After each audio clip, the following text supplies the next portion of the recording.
are bright and shiny in my mind. You got me loving, hating, crazy indecision in my mind. Welcome to the Fall Podcast, where the focus is on deer hunting, tips, tricks, tactics, and stories from across the Midwest. And now, here is your host, Arron Bleise. Welcome to the Fall Podcast. I am your host, Arron Bleise, and this is episode number 92. And today on the podcast, I have fellow Michigander Nick Coheley on, as we talk about how he tagged out on two great Michigan bucks this year in October and November. So sit back, relax, enjoy the show.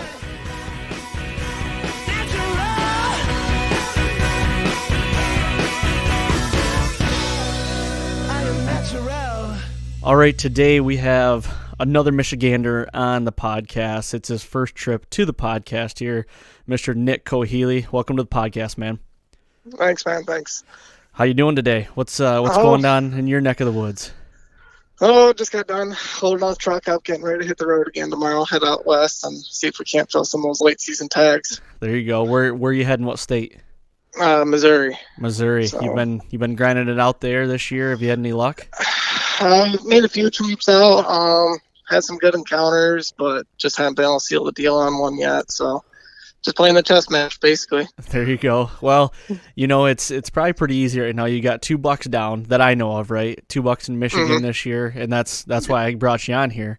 And I wanted to talk about these 2 Michigan bucks. That good Michigan deer that you had the fortunate time to go out and kill these deer, and that's really cool. And I don't know anything about these stories. You and I really have not talked anything about this, and that's why I want to get you on here today. And I want it to be raw and get right after. I got a series of questions, and I'm excited and ready to get this thing going, man. Yeah, definitely. Well, first of all, tell us, everybody who doesn't know you, who you are, where you're from, and how old you are, and what you do for a living. Well, obviously, the name's Nick Coheley. I've been born and raised here in South Central Michigan. 29 years old, and then I'm a CNC programmer for a company called Insulgard. So we do a bunch of bullet and blast proofing on the windows and door framing. So awesome, man. So you're born in the South Central Michigan. So you're down. Yeah. Are you down? You're more on the east side, right? Yeah, I would say the eastern third, kind of right there in the central the third. Yep, gotcha. Yeah, you're a little ways away from me, a couple hours, but your hunting down there is a little better than ours, I can tell you that. Yeah. But no, we're pretty fortunate around here for some reason. It just seems to be, pretty good area, and then you go straight south and it just gets even better, it seems like. Yep, for sure. And that's the thing, like, in my opinion, Washtenaw County, Hillsdale County, Jackson, Van Buren, those southern counties they produce some giants every year, and it's slowly moving up here and up north. I'm around Mecosta County, Isabella County, and there's some big deer being taken over here, and all over Michigan, really. It's just you got to find them. They're few far in between, and you seem like you see them every year. You'll see a guy pull a 180, 190, and even 200s out of Michigan, so it's pretty cool, and it's good to see it coming around a little bit. Yeah, like you said, they're few and far between, but they're there. They're around. For sure. Well, cool. Let's get into this, man. So first of all, I want to know kind of what your criteria is here in Michigan. You grew up hunting Michigan just like I did. Was it a stage, a stepping stone thing for you, when you were younger? Was it like just trying to kill, like a basket rack 8? And then once you did that, is it like, I'm going for like a 2-year-old or a 3-year-old? Was it more happening steps for you, or was it, how did you get brought up when you were little? So yeah, pretty much definitely a stepping stone process. I mean, my first buck was basically a spike and a half. He broke off half of the one side, but and then it just kind of progressed from there. And then then I'd be like, okay, I killed one buck. The second one's got to be bigger than him, and then I want to kill an 8-point, and then just slowly progress until finally you hit that one. You get that one deer, and you're like, okay, now I'm trying to stick around for the better ones. For sure. And I remember I've said it before, you're 29, I'm 3 years older than you, so we relatively grew up in the same time frame there. And when I was 12, 13, 14, 15, 16 in high school and stuff like that, I remember when it was like, I just want to see like 100-inch deer. Like that was like the unicorn. You know, I never really did any out-of-state hunting at that time, and I just wanted to see it. And then 2008, I killed one that was 100 inches. In 2009, I killed one that was 105 inches, and they were both 2.5-year-old deer. And I'm like, wow, I am doing something. You know, this is I'm excited here. You know, and it was a stepping stone for me as well. And that's the cool part about it. You know, I said it to my wife the other day. And I said, I really hate to get people into hunting at this time right now, just the state of the hunting is in right now. And it seems like you're only accepted if you kill big animals. And and that's like the standard, you know, and we're trying to get these new hunters in here, and, you know, because we're losing a lot of hunters, and it's a tough time to get into the game because, you know, back when you and I were growing up, I never had a trail cam. I didn't have any of that. It was just go out, sit in one tree and hunt and have fun. So it's pretty much burn it. Yep. Go out there and burn it out. Yep. And it's just getting complicated, I think, now for a lot of people and a lot of new hunters, but it's still fun, you know, and people are coming around but I like that stepping stone game. So I'm going to stop blabbering on. I want to get to the next question here. So you know, you said you do the stepping stone thing, and, you know, we covered that. So now, coming into this year, let's take it back to, you know, maybe the start of the summer. Now, when are you getting trail cams out? Are you keeping them out all year, or is it something you're getting them out around July 4th time frame, or somewhere in there to see what you got on the farm? Typically, you know, I wait till about the July time frame. Once they start, you know, filling out a little bit better, you can really see what they're going to be. You know, I'll do all my preseason work before then if I can, you know. But you know, this year it was just a little bit different for me, going from one farm to another. You know, I actually went back to the farm that I used to hunt a few years ago, so I really had a late start this year. I mean, coming in this season, I was pretty much blindfolded, you know, other than what the farmer would tell me he's seen around the house, and that's about it. I got you. So you're hunting a permission farm, or is it a lease, or is it a private farm?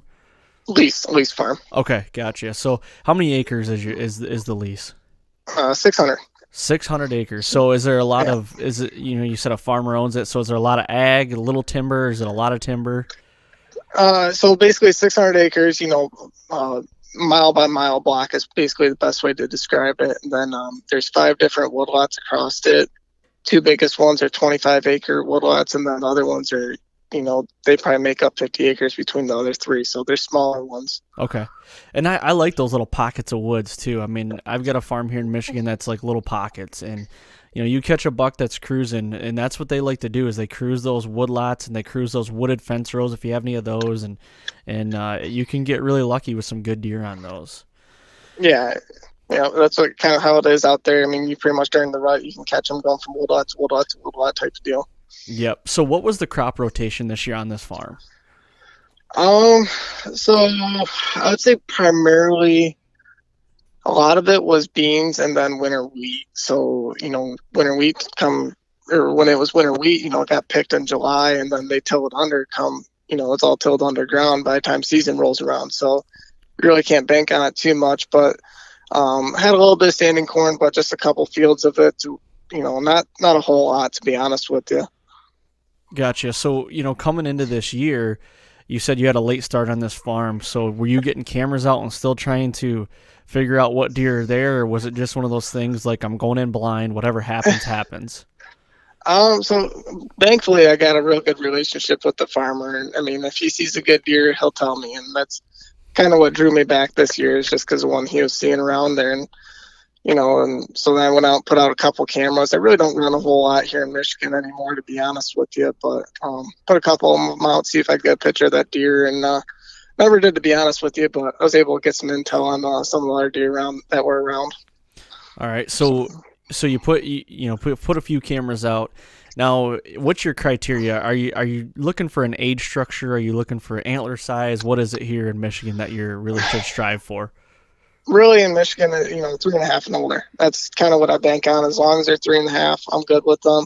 Obviously, yeah, everyone wants a giant rack, but, you know, I just go for, you know, how it is in Michigan. You don't get those opportunities very often. I had a mature deer, you know, so I take them when I can get them, no matter what. Yep, and that's the same way I am too. You know, the 3.5-year-old deer here in Michigan, I don't have a ton of them, but I got enough of them of that it just kind of keeps you coming back for more. And I don't have enough to where it's like, okay, I can let these ones pass, and I know that next year I'm going to see them as a 4-year-old. I'm just not there yet, so I totally get what you're saying. Talking about your setups, I want to get into your setups a little bit here. Are you more of a run and gun type guy, hang the stand and hunt, or are you, set up your farm before season and then, during season, shift accordingly? Yeah, I like to have everything pretty well set if I can. Excuse me. But, like I mentioned before, is that I had this farm for a few years before, so I was able to pretty much get a good idea on where those stands needed to be. And literally out of 600 acres, I had, 4 or 5 stands on it, and that's it. So, I pretty much had those spots pinpointed already to know where to hang them, and just know that those spots were good, be good ones, and put your time in, and eventually you'll catch up with one, hopefully. Yep. So with these 4 sets, were they field edges? Were they funnels, pinches? Where did you have these set up? So one of them was pretty much just on a fence line out the middle of the fields. So there's the 225-acre woodlots. There's a fence line that runs between the two of them. And so I just pretty much went right on that fence line, and they split the field in half. So half of it was tilled up winter wheat, and then the other half was standing corn. So I pretty much got right there on that one was right on the edge of standing corn, trying to catch them going from woodlot to woodlot, working down that fence line, hoping, that they'd feel safe with a little bit of cover with that fence line. Other ones are going to be more so just inside the woods. I really don't like to push them too much because that farm actually, the timber is pretty open. Some of the spots you can see 100 yards, no problem in it. So I don't really like to push in there too far just because I know the fact of you start doing that, as visible as it is, you just start bumping deer out. So I like to stay on the edges as best as I can. Yeah, I know exactly how you feel with that because I got the same scenario here as well. Now, with those stands that you're just putting in just side the timber, are you typically doing 20 yards, 30 yards, or less, like 10 yards? What's your structure there? It really kind of depends. I got one that's 30 yards in, and then the other, a couple that are just right on the edge. Really just kind of depends on the access to them, to be honest with you. My best stand, the one that actually killed my second buck out of, I can come in or walk in through a creek, creek ditch, and climb right up in the stand. So I can get in the timber just a little bit more with that one. But, it really just depends on the access for it. I got you. So is your access mainly through wide open fields on this farm? Yeah, other than the one stand where I can go through the creek. Yep. So are you hunting these in the mornings at all, like coming in under the cover of darkness? Now, I know a lot of guys frown upon that because, deer feed out at night in the fields and you don't want to push the deer out, or are you just mainly sticking to the evening hunts? Evening hunts probably up until about October 25th. And then if I feel conditions are right, I'll go in the morning. But for the most part, really, I just kind of stick to the evenings, to be honest with you. Okay, so we're coming into October here. You got your stand set, and you have some cameras out. Have you checked those cameras? Let's say it's October 1st right now. Have you checked them yet? Yeah. Oh, yeah. Yeah, I usually, I'll go on like a 2-week, basically a 2-week, every 2 weeks I'll check the camera. And the way I try to, I don't really put the cameras in the best spots, but I make them to where I can pretty much either drive the truck right up to them, or it's, a spot where I can walk right by going in and out of a stand. Yep. I don't want to put any more pressure than I have to, or move, any more walking around and risk bumping any deer. So I just tread real lightly when I can. Right. Yeah, I totally get what you're saying there as well. That's the same way I am here in my 1 acre farm. Is I don't put really the cameras during the summer anyway. I don't put them in any of the, the timber usually or around it. I get, cameras way out in the middle of nowhere that I can just see what's on the farm, and I can get to it quick and get out of there quick and not screw anything up. I don't care if the pictures are after dark. I just want to know what's there. That's exactly the approach I take. Yep. Well, cool. So we got that solidified. So now we're in October. Are you going in first thing October? Are you hunting? I mean, do you have a target buck that you're looking for? Or, what's the scenario? Set up the October for us to get through here.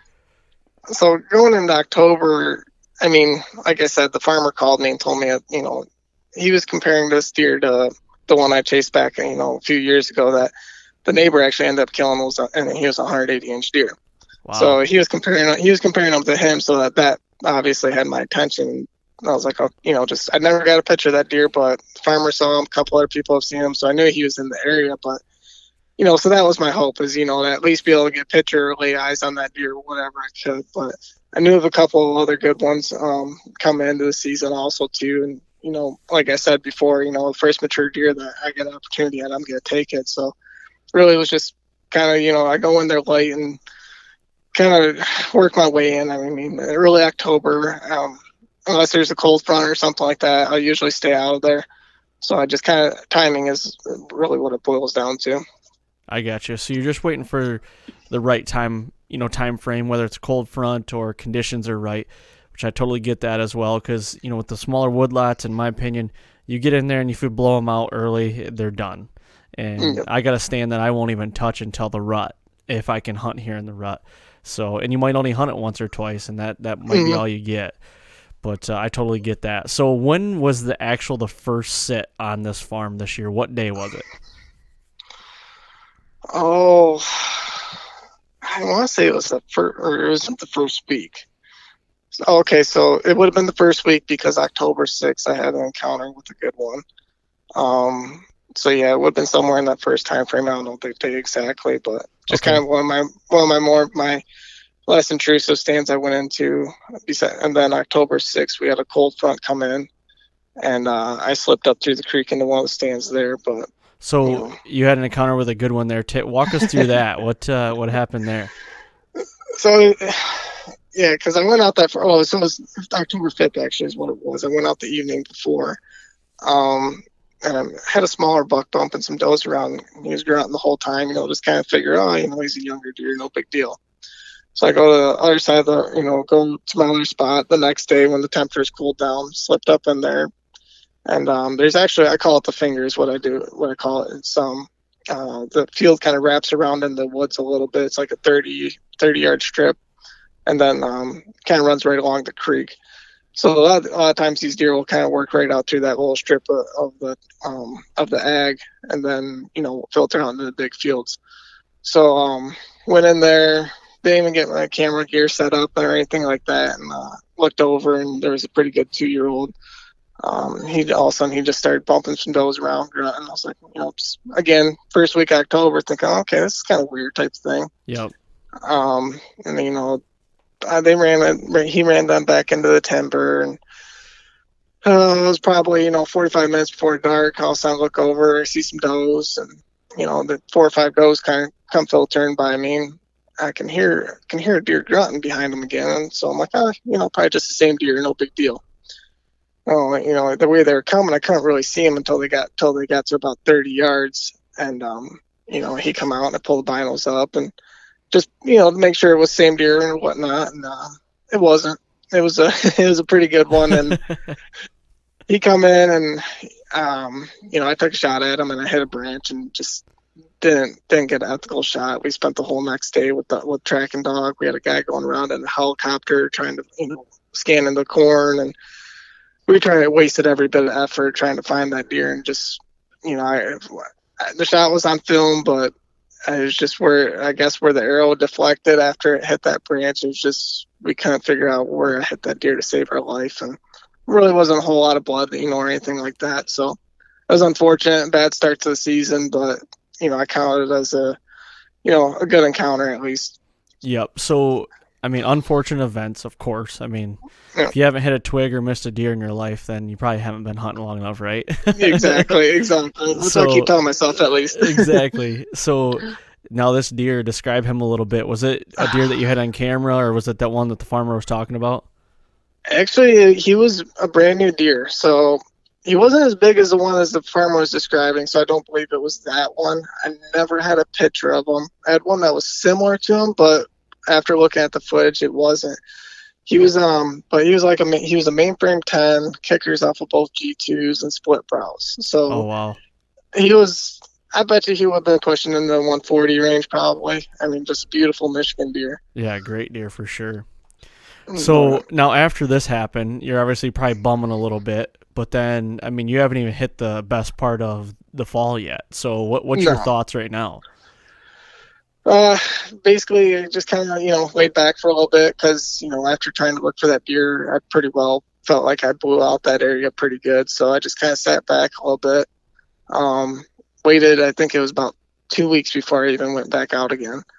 And then, so yeah, within 2 weeks, I went back out, started hunting again. And, obviously playing the cooler temperatures the best I could, which this October was amazing for that. We had a ton of cold fronts. Yeah. So it was the best October I remember in a while, like the coldest anyway. Yeah. There was a lot of good deer getting killed because of that, and it helped the deer movement quite a bit for us. For sure. So you waited 2 weeks. You thought you blew out the whole farm. So what day did you go in after that then? For the probably would have been somewhere close to the 20th. I know I squeezed in a couple sits, and then that was in the finger, and so which is basically one of those 25-acre woodlots. Yep. So I made it out a couple more times. Things were a little bit slower, still not seeing what I wanted. And then I guess it was October 20th. I just went out. I really wanted to go to observation because I stayed out of that woodlot, and I wanted to go to basically a spot that was on that fence line where I can see that woodlot and just kind of see what the deer were doing. Just kind of observe. Is really all my main goal was for that night. Is just kind of observe that woodlot, see how those deer were reacting, if they were kind of calmed back down, if there was deer even in there anymore, type of deal. And so before you get too far, what was the camera showing right now? Like what were the cameras showing? Any buck movement? Any better bucks moving in? Because the does are probably starting to feel, they're starting to get to that spot where it's going to be the bucks. The more mature bucks are probably going to be up in daylight and pushing around trying to find that first hot doe. So what were the cameras showing? So I had one set of picture. It would have been, I think it was the 12th or the 15th, somewhere around there, where my second buck that I ended up shooting for the season showed up in daylight in the morning, one morning. So he showed up, and then pretty much after, other than that, it was really just kind of, I had some real good 2.5-year-old 10, a couple, 2.5-year-old 10 points. Those were pretty frequent. And then actually it would have been October 5th, my first buck, he showed up on camera again, and I didn't have any pictures of him since the summertime, so it was nice, for him to end up showing back in there. Yep. So the bucks are starting to show back up. So you got to be thinking, I'm going to hit this just right, and you're getting excited because Sweet November's coming around. So you go in the 20th. I think you said the 20th, correct? Yes. So you go on the 20th. Is it an AM or PM hunt? PM. So you go on the PM and then walk us through that set. So pretty much got out of work. I get out of work at like 3:30, so I'm able, still sun was up late enough then where I was able to get out for a couple hours after work type of deal. And so I go out there and I walk right along the edge of the standing corn, basically across the middle of a couple 100-acre field. Walk all the way back to the fence line, get back there and get set up. And right off the bat, I have a couple does come out of the corn, come filtering out the corn. So right, and then I was off to a good start. Good Michigan hunt. Is that the way I figure is if I see deer, I'm happy. Yep. So it started to get to saw a few deer throughout the night and whatnot. Then started getting to about an hour, 45 minutes before dark, and kind of with cooler temperatures and getting to that time frame, I figured kind of what the heck, I'll hit the grunt call soft a couple times just to see if I can't pull something out of that standing corn. So did that and kind of looked down the tree line a little bit and I catch a little spike and he's there, and then I can hear another deer. I just I couldn't see him at the time, and sure enough he comes poking out at a fence line, and 25 yards, comes right in 25 yards, pinwheel, and then that's pretty much it for that hunt. Okay, hang on just a second. So you blind called on October 20th in Michigan, and this buck comes into a grunter. Yeah. That's Yeah, crazy. it was pretty much one of those hunts where it's like you could have done everything wrong and somehow something right happened. So, You know, it's so I think I know what type of guy you are now. I can definitely tell. It's the 20th of October, and you've already had 2 opportunities at 2 good bucks. You're just one of the luckiest guys out there, I feel like, aren't you? You that's probably what it got a seemed like horseshoe, this don't year. you? That's what it seemed like October through November, you know, leading into November. It's like, holy cow, I was just having a dream season. It's like this doesn't happen in Michigan, let alone you get one opportunity in Michigan, and I already had 2 by the 20th. I was like, Yep. I was having so much fun in October, you know.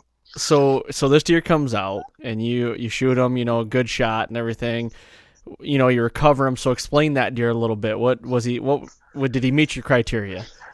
So I got pictures of him during the summertime. So at first I thought he was actually the second buck I ended up shooting. So originally, you know, I called him the bladed G2 8 points, what I did. And originally I thought it was him. So, but then once I got down and I realized it wasn't, I was, you know, a little bit bumming at first, but then I kind of got looking at him and I was like, man, I actually know this deer. And he was one that I had pictures of. I remember first set of pictures I've had him in the summertime. I was like, my initial thought was, man, he's got a tank of a body, but he just didn't quite have the, you know, for that area, quite the rack to match the body. Yep. You know, so that was my first initial thought with him. But, you know, at the same point, you know, I was like, man, he's an older deer. And actually he ended up dressing out at 200 pounds. So for Michigan, I feel like that's a pretty dang good deer, Yeah, to be for honest. sure. So do you think he was a 3 or 4-year-old, you think, or a 2-year-old? A 3-year-old is what I was thinking he was at. Gotcha. But, I mean, nonetheless, you know, I was being a 3-year-old, like I said, that's all I shoot for really in Michigan. I was, you know, happy as could be with it, especially how the season was going so far. Well, good deal. So you got 1 buck down now. So what is your game plan going forward for, you know, the remainder of the Michigan season? Now, is your standards changing at all? You know, are you like, I'm going to shoot something bigger or nothing else at all? No, not really. I mean, it pretty much stuck to, you know, I stick to that, you know, 3.5 and older. So, you know, it's whatever comes in first really is what I'm going to shoot him. I'm going to shoot him if I can. But the one thing I do run into out at that farm is, so those deer are there pretty much all the way leading up into the first week of gun season. And then once the pressure from gun season comes in and actually then we start getting some colder temperatures, so with the snow and everything like that, those deer will filter out there and you won't see a single deer on that farm. Yep. So I know with going into the season, I have that in the back of my head that the pressure is really on during bow season for me to be able to get it done there. You know, knowing that I won't have an opportunity come late season or anything like that.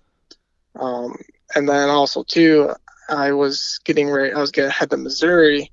So I had work off from October 30th till November 11th. And I was wanting to get out to Missouri for a good portion of that. So my goal was, okay, well, I'm leaving on Sunday, which would have been November 2nd. I was like, okay, I got a couple days here still to try and get it done and tag out in Michigan. Not knowing that it was actually going to happen, that was my goal, you know. All right, so you're leading up to November here. How much more were you hunting, you know, leading up to November 1st and before you're leaving for Missouri? Oh, well, I left for Missouri. I was leaving for Missouri November 2nd, no matter what, is what I decided. It's like if I got to hunt that evening and then drive through the night to Missouri, that's what I'm doing. So that was what I decided. And, you know, coming in to my vacation, you know, I hunted a couple times after I killed that deer, but just really didn't, you know, really wasn't confident, to be honest with you. I was like, okay, this is Michigan. I already had my chance for Michigan, you know, but knew that there was the potential that it could happen. So I was like, okay, well, I'll get a couple of days of hunting of hard hunting before I head to Missouri. So pretty much I was like, I had my vacation started October 30th and it was pouring rain for like that whole day and sleet and snowing. And so I pretty much sat on my butt all day instead of being out in the woods. Yep. So now what are the cameras showing now, like leading up to November? You know, you're checking the cameras still, and what do those have on them? Honestly, they were only really showing those 2.5-year-old 10 points I had. They, you know, the buck that I ended up shooting wasn't showing up. I just had some really good solid 2-year-old deer showing up, and that was it. But you bank on it's a rut. Anything can happen. Anything can come cruising through. So that's kind of what I was really hoping for.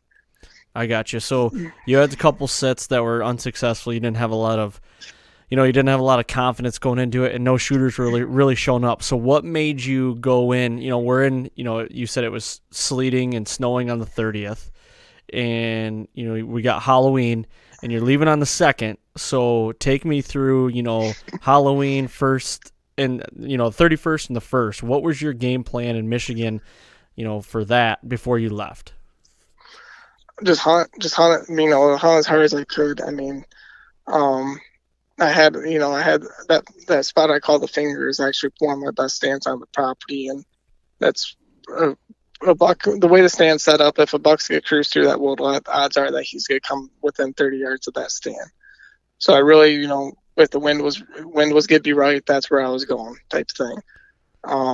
So obviously, like I said, 31st it was snowing and sleeting, so I didn't do anything. But I did go out there because, like I said, what I mentioned before is the way I access that stand is through the creek. Well, I went out there that evening of the 31st to check the creek level and realized that it was give you way past, for me to be able, I couldn't even wear waders. It was too deep to go through there. Oh, wow. So, yeah, so I was kind of scratching my head at that point too, but knowing that I still wanted to be in that stand in the finger on the 1st, I just kind of, got a game plan together that night and was deciding on how I wanted to access it.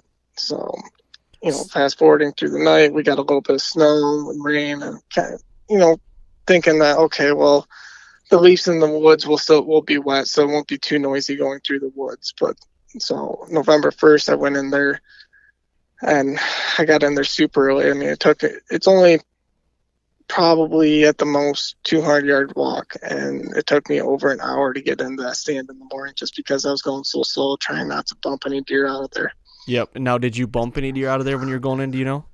No, not that I know of. So once I got in the stand, I felt pretty confident at that point that I didn't bump any deer, and it was cold. It was still cold. It's probably, I think it was maybe only 30 degrees, if that.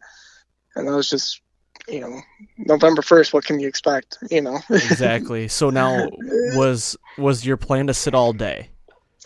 I was, being as cold as it was, I was going to sit as long as I could. Whether or not I could make it all day, that was another question. Yep, I gotcha.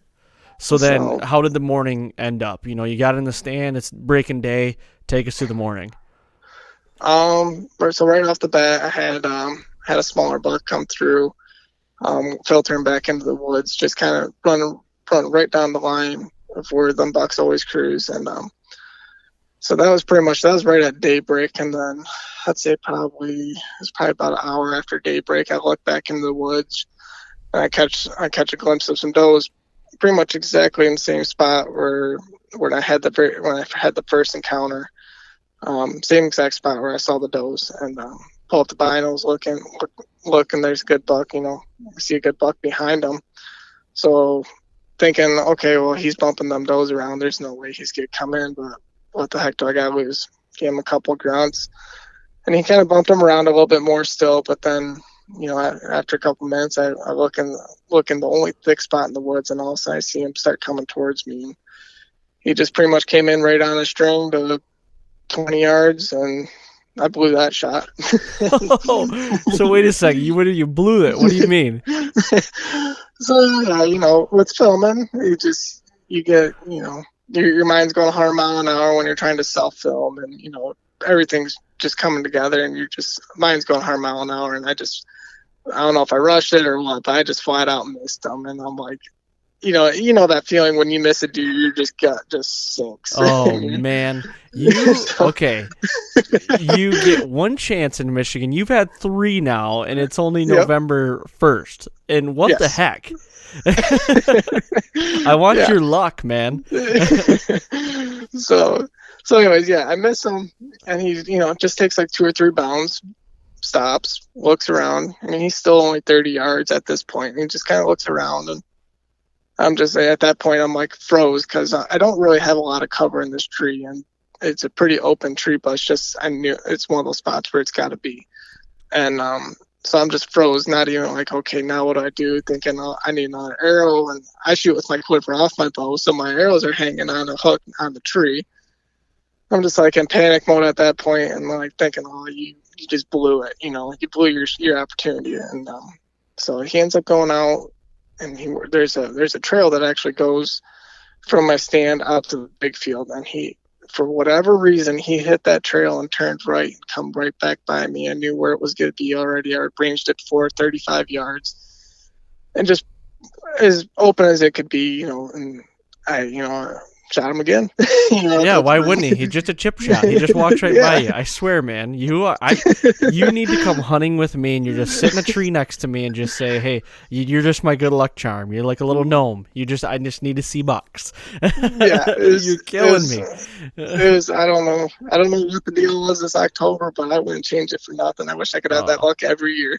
Heck yeah, man. Good for you, though. I mean, that's I like to give guys crap about that because it's like, you can do no wrong. It doesn't matter. Like you said, you missed, you hit a deer, couldn't find him. You kill one, then you miss one, and then he comes back to you at 20 yards and you wide open, just saying, here I am, and you shoot. I love it though, man. That's congratulations to you, first of all. Second of all, in the same breath, I kind of hate you. Yeah, I know. I think that's how everyone feels, right? For sure. So what were you thinking? I mean, you had to black out after that miss. I mean, how did you keep your composure when he comes back in? Because then it's like your heart, it goes really hard, and then you miss, and then you're sick to your stomach, and then he starts walking back, and it goes hard again. And like, how are you trying to keep your composure?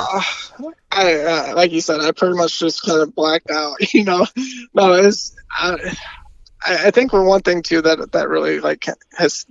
So filming for me has really helped, but it also has really hindered things. Because like I said, before is you got a million things going on in your head at once. It's like, okay, I got to get this deer in frame. I got to try to zoom in. I got to try to focus. I film with a DSLR. So you know how it is. You don't got a remote to sit there and focus. And yep.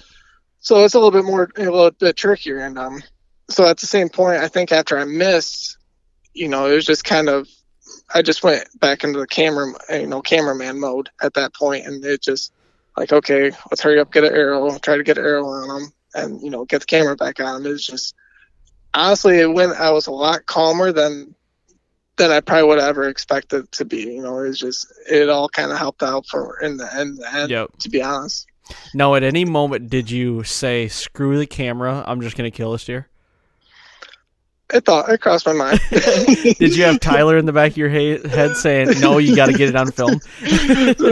No, it's I always say this. I'm a hunter first. Yep. And, it's especially in Michigan because we don't really get those opportunities very often. Yeah, you got 4 this year, so. Yeah. No, it's so I take the opportunities when they present themselves. I do absolutely the best I can to get on film and and everything that I can, but. It's just I'm a hunter first is what it boils down to, and but it's just it was perfect how he ended up doing after I missed him. He just, like I said, come right basically wide open lane again. It's just like his camera's there. I know that's where he's going, and I know the range, and just everything just was clicking for that spot right there and all coming together. So I was able to keep fairly calm with it, surprisingly. Yep. I got you. So now, you got this one on the ground. Did you watch him fall or anything like that, or was there a track job? No. So I got an arrow in him, but it wasn't a shot that I would have liked at all. I mean, it was back and it was low. And the deer actually he bound off. So he bound off about 50 yards, and then he just kind of stopped and did the tail or the signs of him being hurt and twitching the tail and everything like that, and then he just kind of walked off. And then it was probably 5-10 minutes. I'm on the phone calling buddies and like, hey, and just like, how to after you're so excited after you shoot a deer type thing. But then at the same point, I'm sick to my stomach because I know the shot wasn't the best. Right. It's one of those shots where it's like that deer's gonna be dead, but you just gotta play your cards right. Yep. So I let him, I gave it about 45 minutes, and then I climbed down out of the stand, And I was honestly even scared to even go up to grab my arrow and look at it, just because I didn't want to go because it was kind of the same direction that he went. So I was kind of scared to do that even, but I did end up slipping up there, grab my arrow, and it looked a lot better than I was initially thinking the shot was. But still at that point, I just knew that the deer's going to be dead. I just need to do the right thing. And so I backed out, and, I gave him 10 hours. I gave him 10 hours before I even went back and looked for him. So then you went back that evening with your buddies and all that stuff, I'm assuming?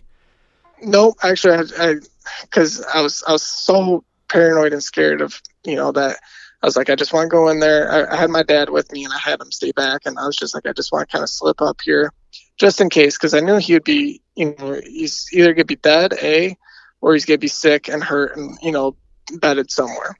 So I just kind of wanted to slip up there just in case if, for whatever reason, I would maybe have to try to get another arrow and I'm going to finish him off, being that it was only 10 hours, but I wanted to go in there during daylight still, just for that reasoning, just in case.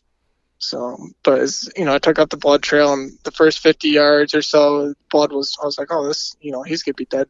He should be dead here pretty soon. And I just lost the blood. I don't know if he plugged up or what it was. I lost blood, and it was just, at that point I was like, oh no, kind of. I had a general idea he was either going to be, he's basically could be within 200 yards of the stand. Otherwise, he would have been out in a wide open field. And with the creek right there too, there's the water for him, for shots like that, they want to go to water. So I had a general idea where he would probably be. And if he wasn't going to be in there, then it was going to be calling in the dog right off the bat. What kind of blood were you getting? Like, what'd the blood look like on the ground? It was really dark. So it's like a liver gut is basically what the shot was. So yeah, but like I said, after the first 50 yards, it just, it was great that first 50 yards, and then just nothing. So at that point, I kind of went back, got my dad, see if he could, kind of find some blood, and I just kind of eased up, where I had a general idea where hoping that he would be, and I went right up to the creek, and he was laying right on the other side of it. So it wasn't even, he wasn't even within 100 yards of the stand, but it was just one of those things where if I wouldn't have played my cards right, the odds are that deer would have been a mile away, Right. Well, and you got to play it like that too. I mean, you got to act like that deer only ran off 50 yards, just out of your sight, and he's still there. That's and the way. I mean, in my opinion, you got to do that because it keeps you, accountable. It keeps you like on your toes and doing things the right way. That's the way I kind of look at it. Yeah. Yeah, I mean, obviously, it's, definitely not a shot that any of us want to make, but again, it kind of boils down to if you haven't hunted long enough, if you haven't made a bad shot on a deer. Yeah. And, it's just, it was kind of a kicker to me just because that's two incidents in one season where, it was a bad shot, but, thankfully the second one was able to be good enough type of deal. Right. So now explain this deer. What is he? How old is he, and how big is he? So he was a 3.5, I believe. There was actually, like I mentioned before, I thought it was the first one I shot, but he was just real solid, heavy 8-point bladed G2s, and both bladed G2s on him. Just mass. I mean, I didn't put a tape on him, but if I had to take a roundabout guess, I'm gonna say somewhere in the 120s, Yep. But solid deer. I've been fortunate enough to kill a couple good deer, some good deer, and I've killed a 4-year-old, and this one still has more mass than him, and it's just, I don't know, he's just a solid heavy 8-point is what he is. He doesn't get like super long tines, not super wide, but just heavy mass. Yep. That's basically the best way to describe him. Well, that's awesome, man. That's a heck of a season so far, and you're not even over. I mean, you're leaving. We're recording this on Thursday here. You're leaving tomorrow, Friday, throughout the weekend. Are you only doing the weekend hunt in Missouri, or how long are you going to be there for? So we're going to do 4 days out there. Looking at the weather, I mean, it looks like we're just timing it perfect. They're calling for like 48 today, or today it was 48. Tomorrow they're calling for high 40s too. And then Saturday it drops down, and it just keeps dropping Saturday, Sunday. And Monday, they're even calling for some snow. So I'm hoping that we can hit this perfect and catch some of these deer actually kind of transition over that late season food. Nice, man. Well, good luck to you guys. And hopefully you get out there and have some more luck. I'm sure you will, on the fact of how much luck you've had already. I think I might have wore it all out because it's been slow since. Oh man, but yeah, good luck out there, and thank you. I appreciate you coming on here and doing this. And before we get too far, I explain to everybody where they can watch these hunts, because these hunts are on film, and you explain where they can go and watch these hunts and enjoy it just as much as you did. So you can head over to the Rise Hunt YouTube page. So it'd be the Rise_Hunt. We also have Facebook, the Rise Hunt, our Instagram on there too. So definitely both of them were on film. I believe it was segment 2 and segment 4 is the ones that they were in. Tyler did an awesome job with the video work on that, or the editing work on those videos. Basically made me look like I knew what I was doing as a rock star. But, Good deal. Well, good luck this late season. Keep in touch, and if you get out there and have some luck out there, maybe we'll have to get back on here and do it again. Oh, yeah. And so cool, man. Well, good luck. Travel safe and shoot straight, as they like to say here. Hopefully. Appreciate it, man.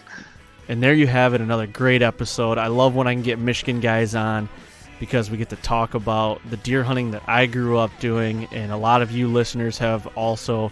It's a pressured state, which everybody knows, and to go in there and have realistically 4 opportunities in the matter of 2 weeks, 2.5 weeks, is pretty good here in Michigan. I mean, we push for 1 opportunity, and you might not even get that opportunity in Michigan. I didn't this year, with everything that I hunted. I didn't get to hunt a lot in Michigan, but I wasn't presented with that opportunity. Not yet, anyway.